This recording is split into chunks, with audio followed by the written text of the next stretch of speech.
Deine Aufmerksamkeit ist wahrscheinlich in einem schlechteren Zustand, als du denkst. Ja, aber heute bin ich nur müde. Der Task kann warten und ich will wissen, was mir TikTok und Reels zu erzählen haben. Ich meine diesen Modus, in dem du eine Aufgabe anfängst, 2 Minuten später reflexhaft ans Handy gehst, dann kurz die Mails prüfst, dann einen Tab öffnest, dann noch einen und am Abend trotzdem das Gefühl hast, den ganzen Tag irgendetwas gemacht zu haben. Jetzt sagen Gurus da draußen, dir fehlt Disziplin. Widersetze dich dem Automatismus. Das Problem ist aber ein psychologisches durch die moderne Welt.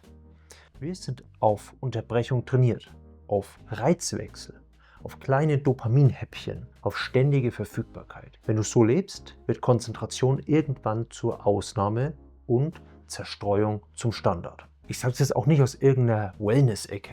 Ich habe in Beratungsprojekten in Industrieumfeldern bei Bosch oder Porsche, in stressigen Thesis- und Paper-Phasen und auch bei eigenen Projekten oft genug gemerkt, wie brutal schnell der Kopf in so einen zerschlitterten Zustand kippt. Du bist dann äußerlich fleißig, innerlich aber flach. Du reagierst viel, aber du denkst wenig. Und auf Dauer macht dich das langsamer, nervöser und geistig einfach unpräziser. Das Problem ist also ernst. Für deine Arbeit, für dein Lernen, für deine Gespräche, für jedes Projekt, das mehr braucht als schnelle Reaktion. Und genau deshalb will ich das heute einmal in diesem Video sauber bearbeiten. Ich gebe dir jetzt 5 Steps, mit denen du deine Aufmerksamkeitsspanne wieder aufbauen kannst. Wir müssen nicht direkt jetzt in den 5 AM Club morgen Kurse kaufen oder einen Selbstoptimierungszirkus aufführen. Es geht um machbare Dinge, die im echten Alltag funktionieren. Wenn du das ernsthaft umsetzt, wirst du nach diesem Video 3 Dinge klarer sehen. Erstens, wie schlecht dein Fokus aktuell wirklich ist. Zweitens, warum Willenskraft allein dich kaum rettet. Und drittens, wie du Konzentration wieder belastbar machst, ohne dein ganzes Leben neu zu erfinden. Regel Nummer 1. Misst erst einmal ehrlich, wo du stehst. Die meisten reden über ihre Konzentration wie über das Wetter. Irgendwie diffus, irgendwie gefühlt, irgendwie schon okay. Genau das bringt aber gar nichts. Mach einen simplen Test. Nimm ein Buch, ein echtes Buch, kein Handy auf dem Tisch, kein Laptop daneben, kein ich höre nebenbei noch was. Und dann stopp mal die Zeit und schau, wie lange du lesen kannst, bis dein Kopf wegdriftet oder deine Hand Richtung Handy wandert. Diese Zahl ist deine Ausgangslage. Mehr erstmal nicht. Und ja, es kann sein, dass da 7 Minuten stehen.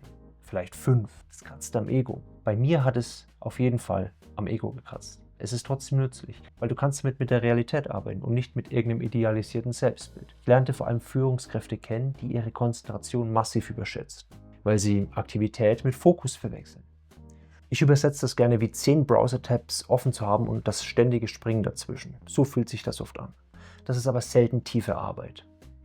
Sieh deine Zahl also nicht als Urteil, sieh sie als Startpunkt. Aufmerksamkeit funktioniert ein Stück weit wie ein Muskel. Was du ständig unterbrichst, wird schwächer. Was du regelmäßig am Stück belastest, wird stabiler. Regel Nummer 2. Bau dein Umfeld so, dass Fokus überhaupt eine Chance hat. Hier scheiterte ich am Anfang meiner 2 Masterstudiengänge extrem oft. Das Handy direkt neben dem Laptop. Nachrichten auf dem Sperrbildschirm. E-Mail offen, irgendein WhatsApp-Chat offen, ein Kalender ploppt auf. 30 Tabs im Browser und dann über innere Unruhe wundern. Dein Handy ist alles andere als ein neutraler Gegenstand. Es ist eine Einladung zur Unterbrechung und jede sichtbare Unterbrechungsmöglichkeit kostet dich mentale Energie, auch wenn du gerade noch widerstehst. Ein Teil von dir bleibt in Bereitschaft. Tiefe Konzentration entsteht so kaum. Deswegen leg das Handy für fokussierte Arbeit in einen anderen Raum. Schalte Benachrichtigungen ab, wirklich ab. Schließe auch Tabs, die du gerade nicht brauchst und prüfe Mails und Messenger in festen Blöcken, statt wie sie in so einem offenen Wasserhahn die ganze Zeit laufen zu lassen. Ich kenne das selbst, heute noch aus intensiven Projektphasen mit viel Parallelität. Man redet sich schnell ein, dass ständige Erreichbarkeit professionell wird. In Wahrheit produziert sie oft hektische Mittelmäßigkeit. Du beantwortest viel, klärst viel, schaffst aber am Ende wenig, das Klarheit oder Tiefe verlangt. Also, wenn dein Umfeld gegen Konzentration gebaut ist, wirst du täglich gegen eine abschüssige Straße anlaufen. Das ist unnötig. Mach die Straße flacher. Drittens, gib deinem Gehirn ein klares Startsignal.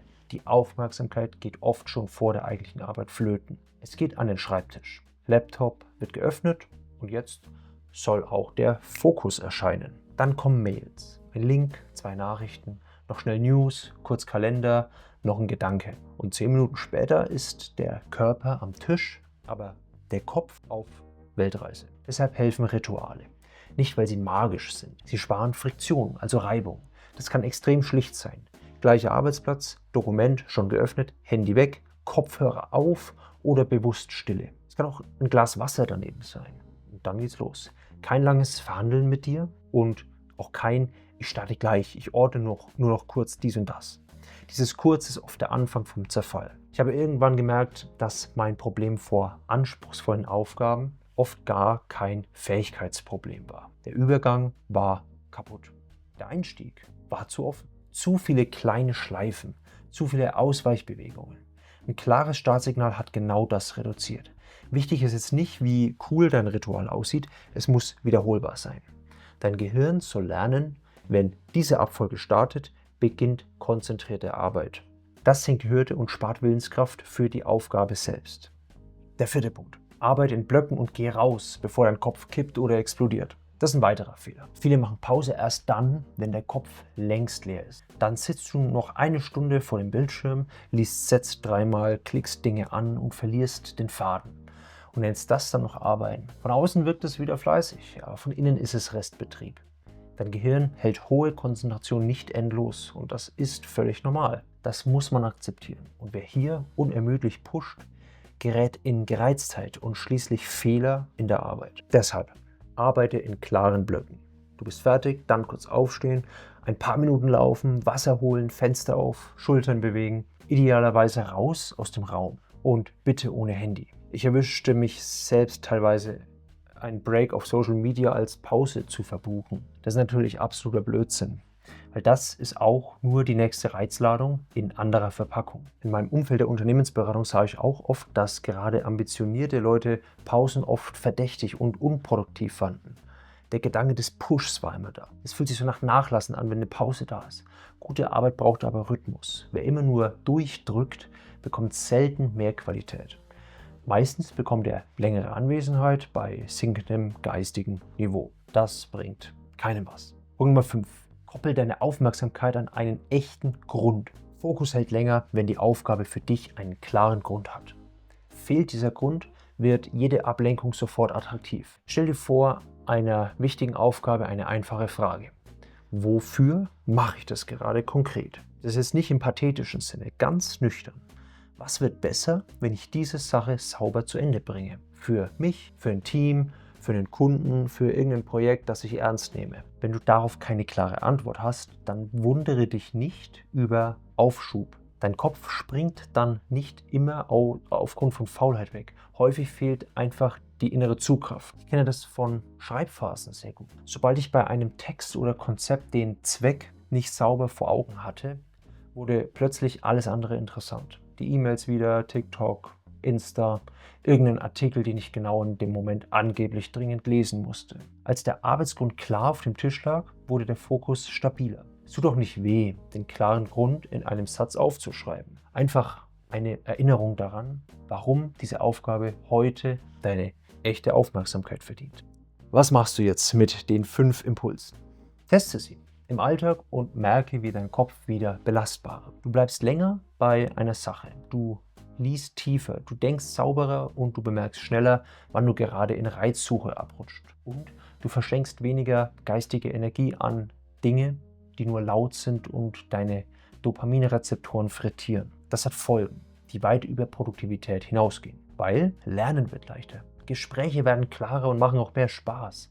Entscheidungen werden ruhiger. Du hast wieder mehr Zugriff auf deinen eigenen Gedankenflow. Und das ist heute fast schon ein Wettbewerbsvorteil. Eine zerschossene Aufmerksamkeitsspanne fällt nicht vom Himmel. Sie wird trainiert. Genau deshalb kannst du sie auch zurücktrainieren. Bitte buch keine Kurse oder spring nach irgendeinem anstrengenden Video in Reels zurück.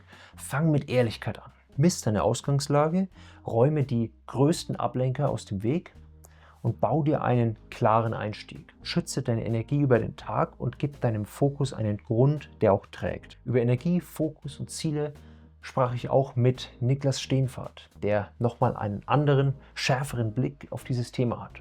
Wir sehen uns dort. Bis gleich.